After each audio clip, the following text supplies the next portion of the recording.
मुझे नहीं लगता ये बच पाएगा। हमने हर किस्म के टेस्ट और इलाज करके देख लिए।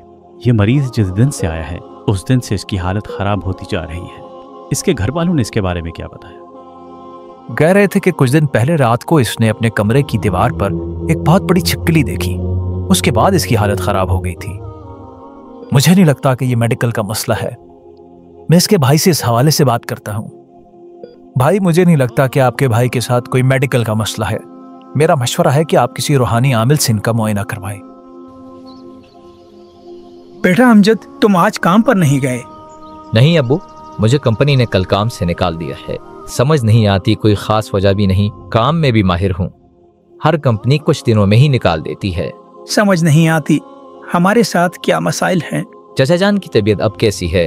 डॉक्टरों ने जवाब दे दिया है। वो कह रहे हैं कि किसी रूहानी मुआलिज से इनका इलाज करवाएं। कल मैं एक आमिल के पास जाऊंगा, देखो क्या बनता है।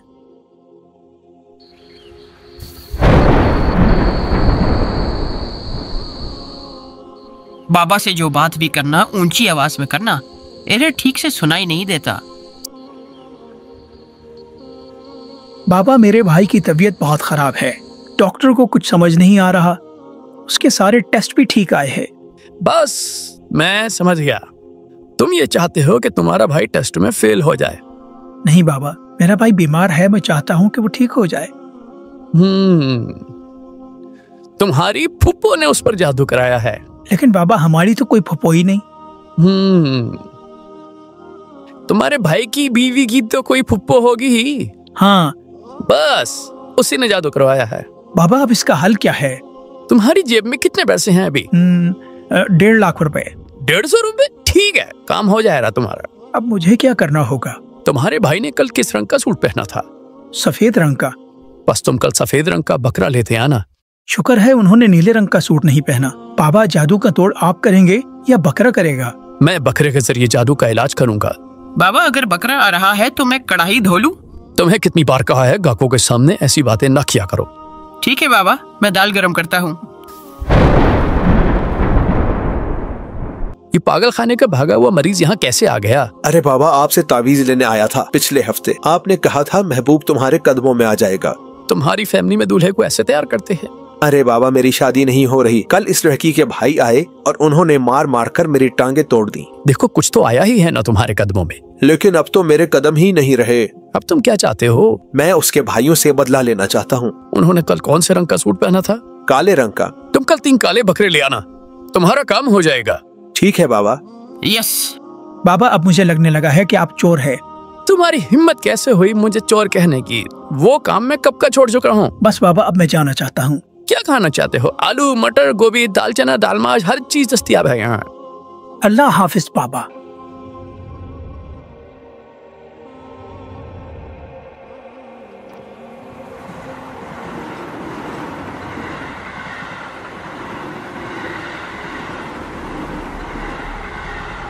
बाबा दो, बाबा दो, अल्लाह वाले, कहाँ खोए हुए हो? बस भाई, क्या बताऊं, मेरे साथ अजीब मसाइल चल रहे हैं। मुझे नहीं लगता ये बच पाएगा। मुझे कंपनी ने कल काम से निकाल दिया है। तुम्हारी फूफो ने उस पर जादू कराया है। आप क्यों इन जाली आमिलों के चक्कर में पड़ गए? यहाँ से कुछ फासले पर एक खानका है। वहाँ एक बुजुर्ग है, पीर अबकरी। आप उनके पास जाएं। वो आपको सही मशवरा देंगे इस बारे में। बस हजरत, उस दिन से इसकी तबीयत खराब है। आप फिक्र मत करें, मैं कल आपके भाई का मुआयना करने अस्पताल आऊंगा।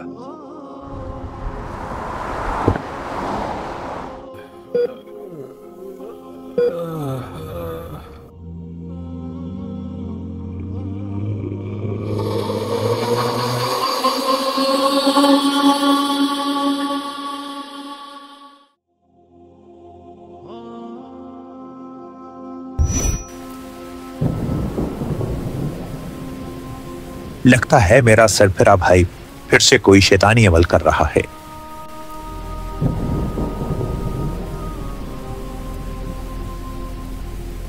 बस बहुत हुआ, मैं तुम्हें इस घर में और बर्दाश्त नहीं कर सकता।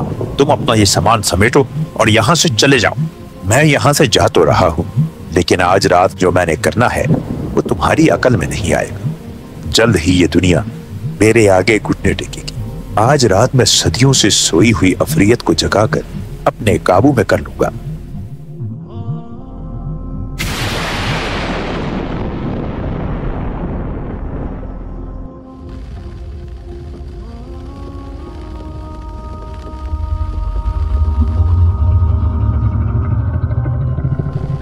तुम्हारी हिम्मत कैसे हुई मुझे यहाँ बुलाने की? मैंने तुम्हें बुलाने की रस्म पूरी की है, तो असूलन अब तुम मेरे गुलाम हो। मुझे गुलाम बनाने के लिए और बहुत कुछ चाहिए जो तुम्हारे पास नहीं है। क्या मतलब तुम्हारा? मतलब ये कि अब यहाँ तुम्हारा खेल खत्म और इस जगह पर अब मेरा राज होगा।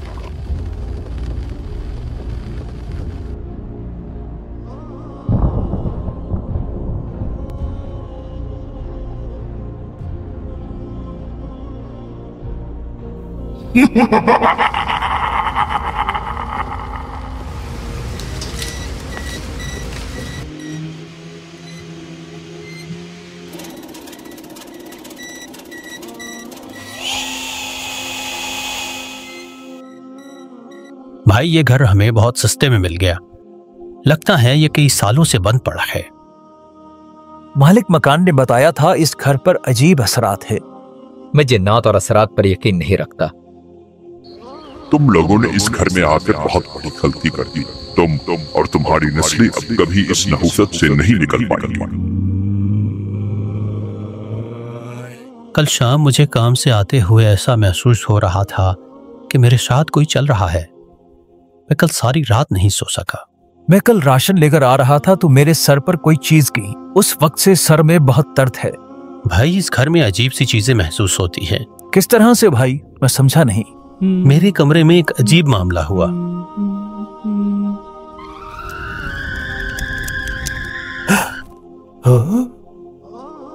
उसके अलावा मैंने एक अजीब आवाज सुनी।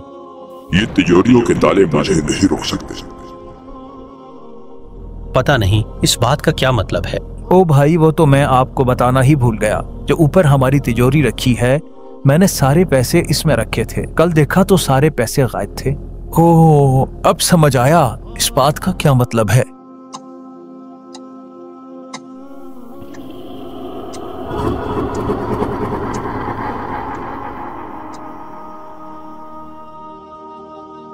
न जाने जिंदगी को क्या हुआ। अच्छी खासी जिंदगी अजीरन बन गई। हमने तो जैसी तैसे गुजार ली। बस दुआ है हमारे बच्चे ऐसी जिंदगी ना गुजारें। उस घर को छोड़े कई साल हो गए, लेकिन वो चीजें पीछा नहीं छोड़ती।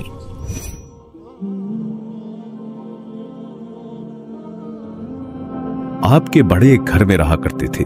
वो घर जिस जगह बनाया गया था वहां काली ताकतों का बसेरा था। आपके बड़े उनके असरात में मुब्तला हो गए जो नस्ल दर नस्ल मुंतकिल हो रहे हैं। आपकी हालात की वजह भी यही है। तो इसका हल क्या है जनाब? हम इससे किस तरह निकल सकते हैं? आप तमाम घर वाले सुबह शाम अपने पांव पानी में डबोकर 1100 मर्तबा या का हारो पढ़े, इस तसव्वुर के साथ कि इन शैतानी चीजों पर इस नाम की बरकत से आग बरस रही और वो चल रहे। जो शख्स भी सख्त से सख्त जादू, नजर बद या शैतानी चीजों से छुटकारा पाना चाहता हो, वो ये अमल 40, 90 या 120 दिन बाकायदगी से करे। साल साल से खोई हुई खुशियां लौटाएंगी और उसे सेहत भी इस अमल से मिल जाएगी। ठीक है हजरत, मैं आज से ही ये अमल शुरू करता हूँ।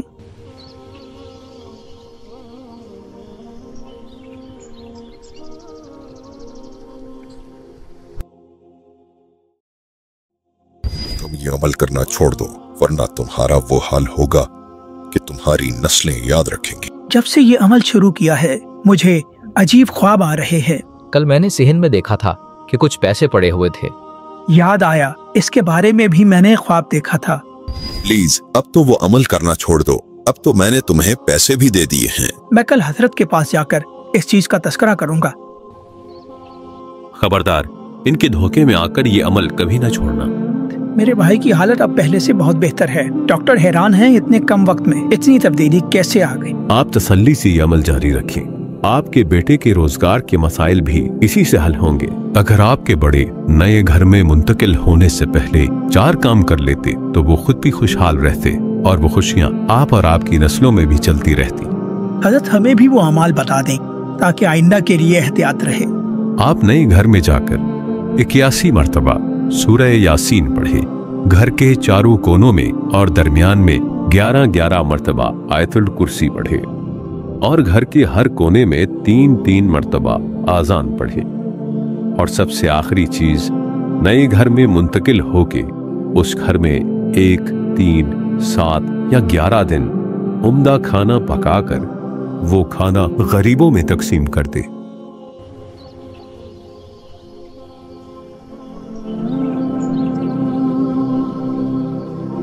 भाई, आज आपको यह सेहतमंद और खुशहाल देखकर जिंदगी का मजा दुबाला हो गया। अल्लाह भला करे पीर अबकरी साहब का। उन्होंने जो अमल हमें बताया, उस अमल की बरकत से सालों बाद जिंदगी में खुशियां लौट आई। अल्हम्दुलिल्लाह। अमजद का भी अब अपना कारोबार है। शायद वो कभी जॉब में इतनी तरक्की ना करता जितनी उसे अब मिल गई।